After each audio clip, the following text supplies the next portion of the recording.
when a fresh-faced guy in a Chevy offered him a lift. Parker told him to go to hell. The guy said, "Screw you, buddy," yanked his Chevy back into the stream of traffic, and roared on down to the toll booths. Parker spat in the right-hand lane, lit his last cigarette, and walked across the George Washington Bridge. The 8 a.m. traffic went all on the side, headed for the city. Over there, lanes and lanes of nobody going to Jersey. Underneath, the same thing. Out in the middle, the bridge trembled and swayed in the wind. It does it all the time, but he'd never noticed it. He'd never walked it before. He felt it shivering under his feet, and he got mad. He threw the used-up butt at the river, spat on a passing hubcap, and strode on. Office women in passing cars looked at him and felt vibrations above their nylons.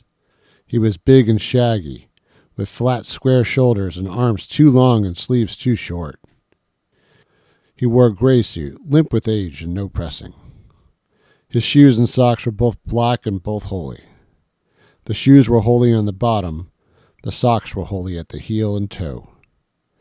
His hands, swinging curve-fingered at his sides, looked like they were molded of brown clay by a sculptor who thought big and liked veins. His hair was brown and dry and dead, blowing around his head like a poor toupee about to fly loose. His face was a chipped chunk of concrete, with eyes of flawed onyx. His mouth was a quick stroke, bloodless.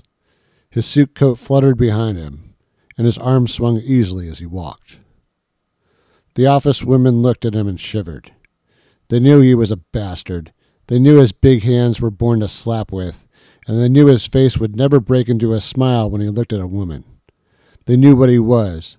They thanked God for their husbands, and still they shivered, because they knew how he would fall on a woman in the night, like a tree.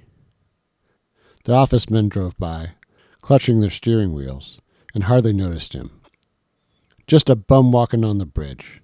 Didn't even own a car. A few of them saw him and remembered themselves before they'd made it when they didn't have a car. They thought they were empathizing with him. They thought it was the same thing.